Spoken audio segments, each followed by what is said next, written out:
Et bonjour à tous. Alors, comme promis dans la dernière vidéo, voici la suite de notre pièce isométrique. On va donc simplement reprendre la scène que l'on avait, et on va compléter avec des petits objets par-ci par-là, des petites décorations pour, en gros, finir cette vidéo, finir la scène. Mais comme j'avais dit, ça faisait un peu beaucoup pour une vidéo, et de fait, elle faisait 40 minutes, je crois. Je pensais que je faisais même moins, donc voilà. On va donc finaliser tout ça, juste après le générique.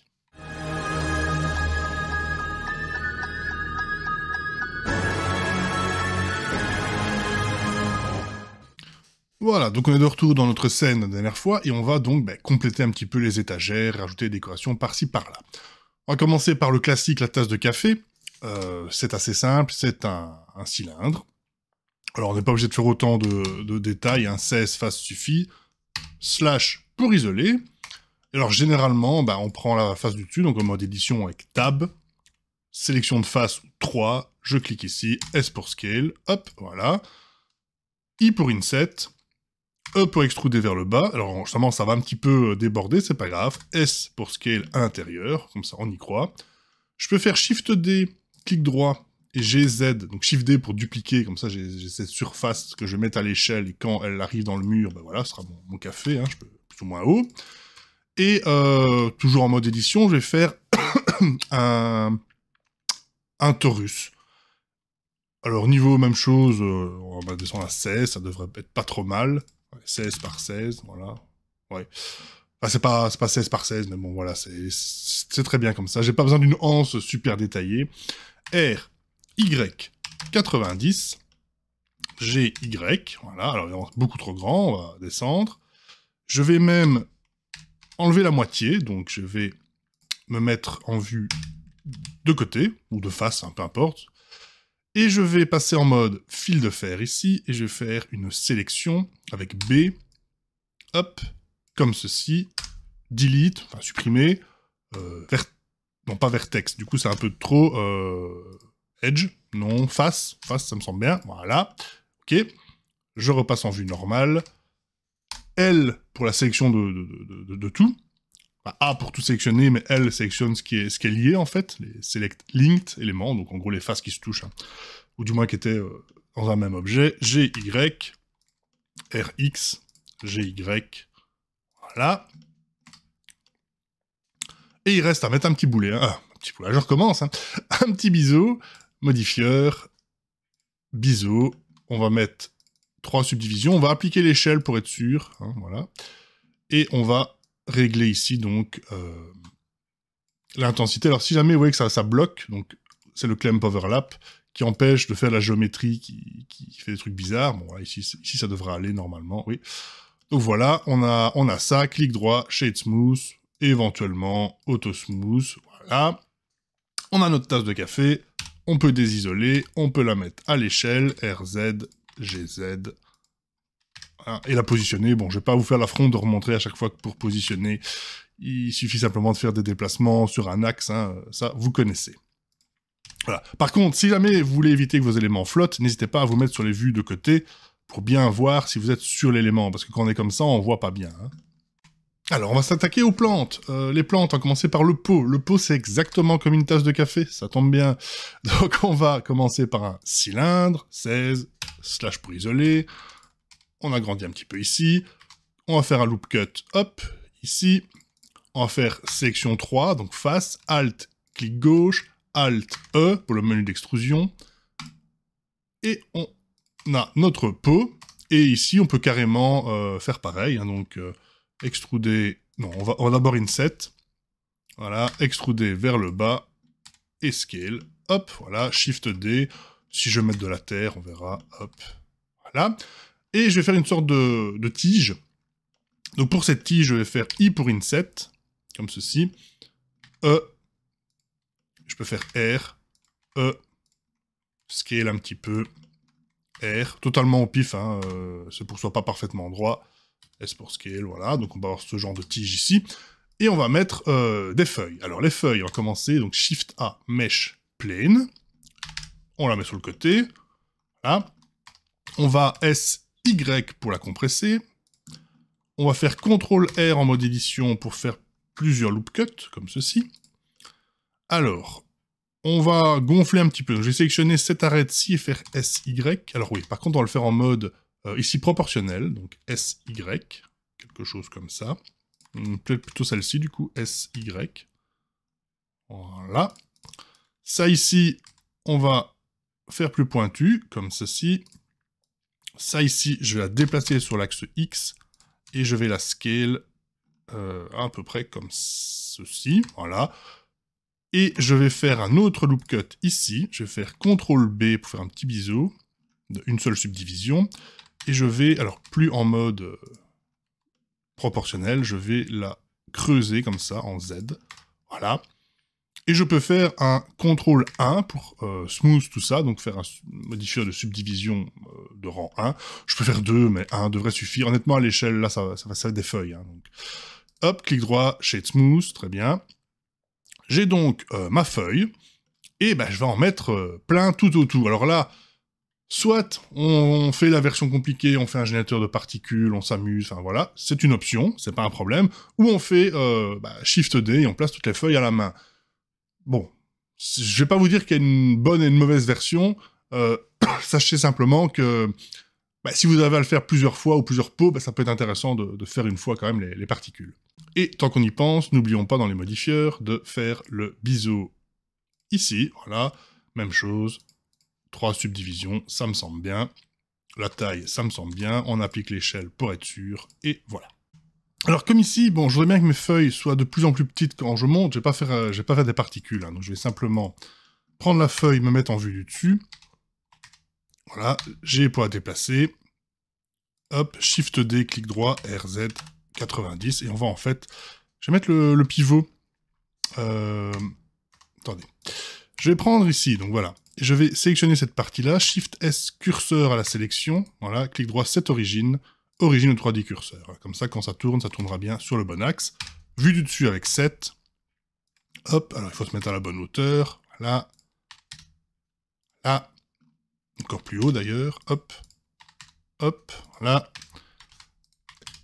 Et en fait, on fait Shift D, clic droit, R, Z, 90. Tac, tac, tac. Shift D. Hop. On scale un petit peu. On se met. Hop. On tourne.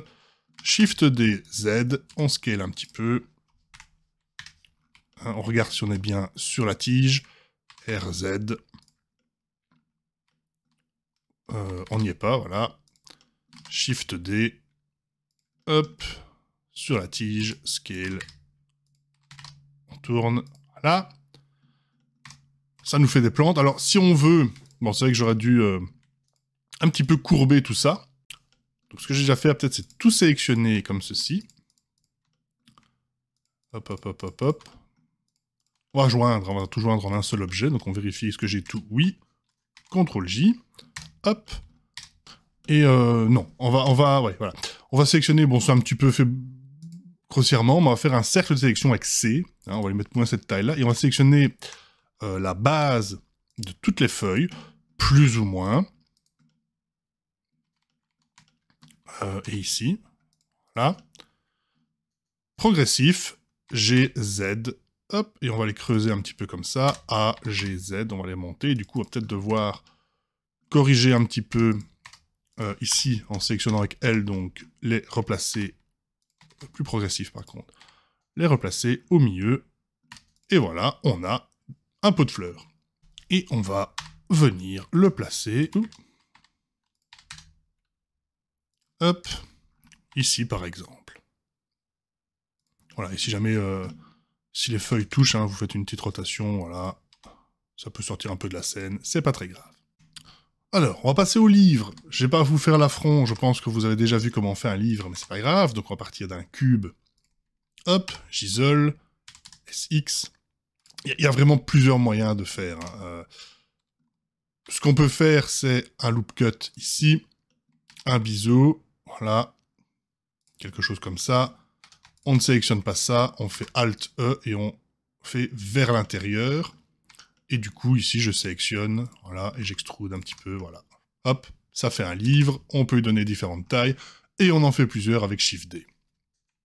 Et bien sûr, on vient les positionner sur l'étagère. Voilà. Ok. Et on peut les Shift D, hein, en maintenant X par exemple. Vous pouvez en faire qui bouge un petit peu, tout ne doit pas forcément être parfaitement droit. On peut aussi en faire complètement couché. J'ai dit complètement couché, RY90. Pourquoi est-ce que RY90, voilà. Hop, et vous pouvez les amener ici. Attention à ce qu'ils ne touchent pas le mur, hein. Ah, mais oui, voilà. Hop. Vous pouvez scale. Celui-ci aussi, on peut le scale, faire plus épais. Celui-là sera plus haut. Là, il sera un petit peu incliné en Y. Pour toucher comme ça, voilà. Et faites ça. Donc, si vous êtes fainéant, n'hésitez pas, hein, vous pouvez Shift D, hop, vous amenez tout ici. Et en fait, ce qu'on va faire, c'est un peu de variation sur les couleurs, ou simplement, on change l'ordre. Donc, ceux-là vont aller par ici, ceux-ci vont aller par là. Celui-là est trop grand, on va même l'enlever. Celui-ci, hop, on va le dupliquer, on va en faire un plus fin. Voilà, un autre plus fin. Regardez, on va en faire quelques séries comme ça. Et voilà, on a des livres différents sur l'étagère. Voilà, sélectionnez tout, CTRL-J, hein, donc pour avoir un seul objet. Et on va faire un petit bevel, voilà. 1, 2, 3. Alors, je vais peut-être devoir aussi appliquer l'échelle, voilà. Et ici, voilà, juste ce qu'il faut. D'ailleurs, on voit qu'ici, ils sont dans l'étagère, donc on va les remonter, voilà, comme ceci. Et on va faire un truc qu'on ne fait jamais, on va faire une map monde, tiens. Pour des livres, c'est classique, des tasses de café, on connaît. Une petite map monde. On va commencer par une UV sphère, voilà. Elle peut rester à 32, on va isoler. Donc on a notre sphère, on va faire un torus. Donc Shift A, torus. On peut augmenter un petit peu. On va mettre 24, allez. Hop, on va faire une rotation, RX90. Voilà, on va le mettre à l'échelle, les plus grands. Et on va faire Alt-S. Oh, pardon. Non, pas, alors Alt-S en mode édition, donc sinon ça fait juste annuler l'échelle. Donc édition, Alt-S. Et comme ça, on va pouvoir le mettre à l'échelle sur lui-même. Enfin, c'est difficile à expliquer, mais c'est un peu sur lui-même, on va dire, voilà. Quelque chose comme ça. Alors, on va aussi, tabulation, donc tant que c'est fait, on va se remettre en vue fil de fer. On va isoler, en fait. Donc, vue fil de fer de côté. On va faire la même chose, on va supprimer plus ou moins la moitié, comme ceci. X, edge. Non, face, on avait dit ça marche mieux. Face. Ça, on va faire une petite rotation sur l'axe Y, comme ceci. On repasse en mode normal. On désisole. On va resélectionner les deux éléments ici en isolation. Il y a un axe qui doit venir au milieu, donc on va prendre un cylindre, bon, lui peut être juste 8, SZ, SZ, oh, c'est trop grand ça. Voilà, on va le faire pivoter en Y aussi, je pense que ceci est pas trop mal. On va du coup pivoter ici pour que ça se touche, voilà. Bon, je suis pas expert en map monde, hein, mais voilà, on va peut-être réduire un petit peu ici. On va peut-être réduire ici aussi, voilà. Et ensuite, on va refaire un cylindre. On va passer ici à 24. Hop, on va le mettre en dessous. On l'aplatit. Voilà. On sélectionne, donc, la tabulation pour édition. 3, on sélectionne la face du dessus. E pour extruder, S pour scale. E pour extruder, S pour scale. Voilà. Et on va mettre ça ici. Et ceci, on va le placer, donc, hop. Quelque chose comme ça. Et ici, donc, I pour inset, E pour extruder, S pour scale. Voilà. Quelque chose comme ça, c'est pas mal. Je sélectionne ceci, ceci, ceci. CTRL-J, modifieur, bevel. CTRL-A pour l'échelle, pour être sûr. On va chez Smooth aussi, hein. Voilà. Auto Smooth. Donc, bon, là, on voit ici qu'il y a... Oups. Il y a un petit couac, je viens de tout masquer. On va sélectionner, donc on va faire Alt-clic gauche sur le tour ici, F pour faire une face. Là, on peut un petit peu corriger, mais honnêtement, oui, c'est parfait. À l'échelle, on verra pas. On va pas se mentir. Donc j'ai ça. Bah voilà. J'ai mon modifieur. Je peux évidemment mettre donc 3 segments, modifier ici le niveau de biseau, voilà, parfait. Et bien sûr, on place un, hop, vu comme ceci, là, parfait. Alors, faut voir dans la caméra ce qui donne le mieux, je pense que ça, c'est pas trop mal. Voilà. Et enfin, dernier élément, la table est un peu vide, donc je mettrais bien un petit morceau de gâteau avec mon café. Donc, on va faire une assiette. L'assiette, devinez quoi, c'est... Oh, on va changer un petit peu, plutôt que de faire un cylindre, on va faire un cercle. Allez, hop. Tabulation, F pour faire ça, voilà. I pour inset, ça, et j'ai Z. On peut refaire un CTRL R ici, un peu plus proche, j'ai Z. Voilà. Hop, A pour tout sélectionner, Alt E, et hop, on fait aller comme ceci, voilà, j'ai une assiette. Je vais vérifier avec mon Alt E si je n'ai pas exactement bousillé toutes les normales, donc si c'est rouge, c'est pas bon signe, c'est pas grave, A pour tout sélectionner, et on va aller dans Mesh, Normal, Flip, voilà, si c'est bleu, c'est que c'est bon. Notez que, voilà, on peut remarquer qu'il y a plein d'autres trucs qui sont pas bons. C'est pas dramatique ici, mais ça peut être sympa de penser à le faire, donc tant qu'on y est, Mesh, Flip. Vous voyez que j'ai déjà fait le rendu de la scène avant, et en fait, on n'a pas vu de différence, mais dans certains cas, le shading pourrait être un peu raté, ou les couleurs pourraient être un petit peu différentes, lorsque les normales, donc normales qui sont ces forces magiques qui partent des faces, et qui simplement définissent l'intérieur de l'extérieur dans ce cas-ci, mais si l'intérieur est à l'extérieur et inversement, ça pourrait avoir quelques petits bugs de rendu, donc on va tout de suite corriger. Ici, on flip, donc normal, flip, normal, flip, et ainsi de suite, toujours en mode édition, hein, A, mesh, normal, flip, A, mesh, normal, flip. Enfin, vous avez compris le principe. Et si, par exemple, ici, si je fais flip, on va vous montrer, autant que je suis là pour ça. Donc, si je fais mesh, normal, flip, c'est toujours pas bon. Donc dans ce cas-là, plutôt que de simplement flip, vous avez d'autres options. Simplement dire, ce que je vois là, c'est l'extérieur, donc tout doit être bleu. Voilà. Alors, on a notre assiette qui est là, donc je vais enlever cette couleur bleue. Alors le bleu, c'est pas trop grave, le rouge, il agresse à l'écran, généralement, donc on va simplement... pardon, c'est ici. Désactiver donc l'orientation des faces, on réisole notre assiette. Je vais lui mettre tout de suite son petit modifieur de biseau. 3, on va lâcher être smooth. Voilà, une belle assiette. Ici, voilà. Auto smooth, parfait. Alors le gâteau, en fait, ça va pas être très compliqué. On va faire un cube. On va l'aplatir. Moi, je veux un triangle, en fait, évidemment. Donc, qu'est-ce qu'on fait? On prend ici, on fait S, Y, 0. Voilà. Hop, j'ai un triangle. Magnifique. On va le placer dans notre assiette. Il est trop grand. La mère gâteau, mais pas plus que l'assiette. Hop, voilà.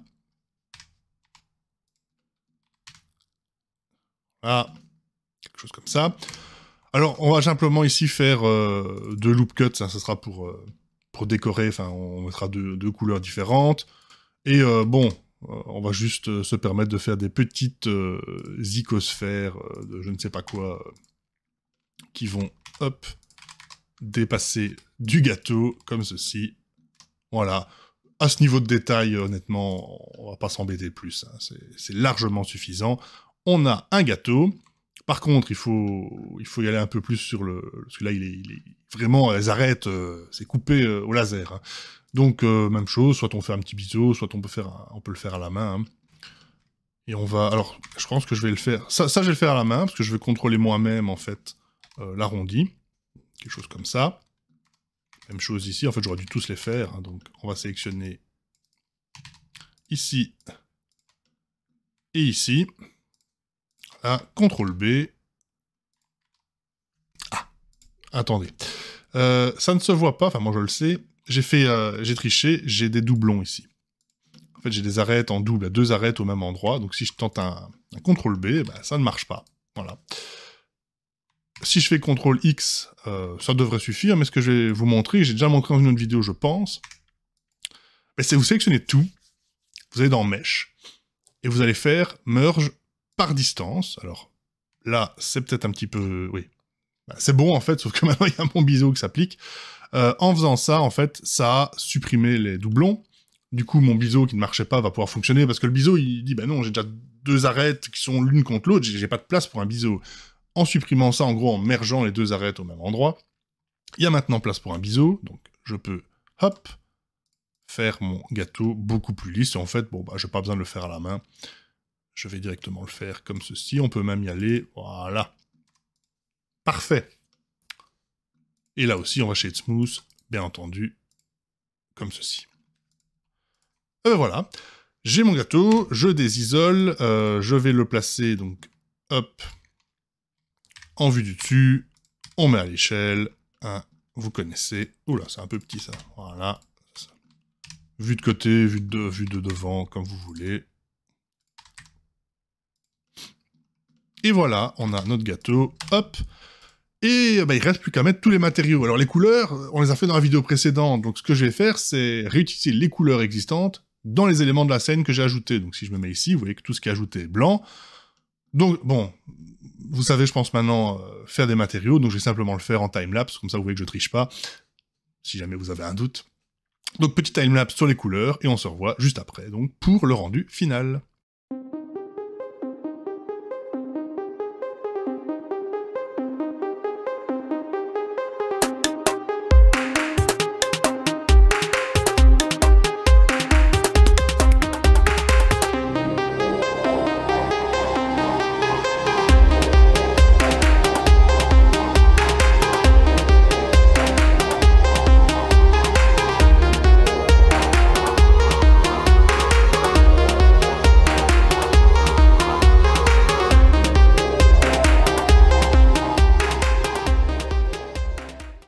Oui, bon, ben, pour les feuilles, on va pas les faire bleues, hein, évidemment, donc je vais quand même créer un nouveau matériau, un vert, je vais essayer de le faire assez foncé, quelque chose comme ceci, voilà, ça fait du contraste dans la scène.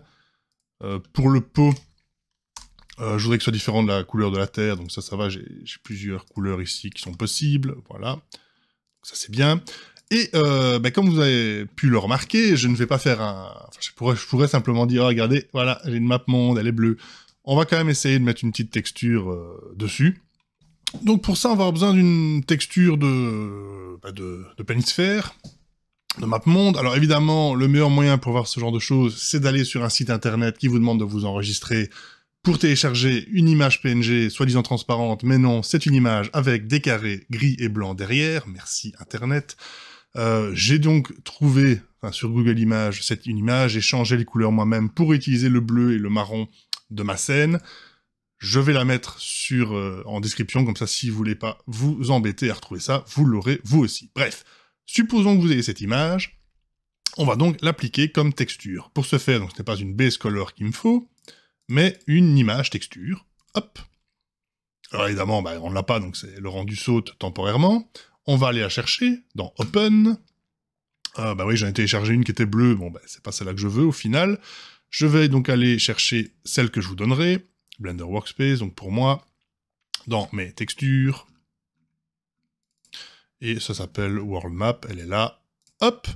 Alors, ça va peut-être donner quelque chose de base, mais oui, bon, franchement, ça va. Hein. Je pourrais faire A pour tout sélectionner, U, et faire une sphère projection, comme ça, bon, voilà. Honnêtement, peu importe si ça ressemble ou pas exactement à la Terre, moi, ça me va très bien comme ça. Et je constate, comme une andouille, que j'ai oublié de dupliquer mon matériau. Donc, je vais recolorier mes livres. Bon, voilà, bah, ça arrive. Je vais simplement, donc, dupliquer le matériau ici et remettre les couleurs. Voilà, hop, parfait. On a récupéré nos couleurs, on a nos objets, la scène est, bah, franchement, elle est chouette. On va donc pouvoir repasser au rendu final. La configuration n'a pas changé par rapport au précédent, donc c'est-à-dire Cycles, GPU si vous avez une carte graphique plus puissante que votre CPU, du coup. Et pour le reste, bah, vous pouvez régler le nombre de samples. Hein. Ici, j'ai mis peu pour un exemple. N'hésitez pas à mettre 128 si vous voulez. Et un petit F12, et on se retrouve juste après le rendu. Et voilà, donc une fois le rendu fait, avec les nouveaux objets, on obtient, et donc même settings qu'avant, on obtient ceci. J'ai juste rajouté un petit filtre de contraste pour renforcer le contraste, pour avoir les couleurs plus chaudes, mais voilà. On obtient ça, le fond, j'ai peint un fond bleu derrière, vu que Pour rappel, dans la vidéo numéro 1, on a fait un rendu sur un fond transparent, donc vous mettez le fond que vous voulez ici, de couleur unie ou ce que vous voulez, donc voilà, j'ai mis un fond bleu, évidemment. Ça donne donc ce résultat. Moi, je suis vraiment content de ce qu'on a, parce qu'au final, on n'a pas fait de techniques très compliquées, on a fait des formes simples, on a combiné des formes simples, et on obtient une scène qui est, certes, simple, mais pas non plus simpliste, qui est quand même assez intéressante, et avec une gamme de couleurs très limitée. Je trouve ça pas mal, artistiquement parlant. Donc voilà, ça conclut donc cette petite suite de 2 vidéos, j'espère que ça vous a plu, et donc d'ici la prochaine, passez tous une excellente journée.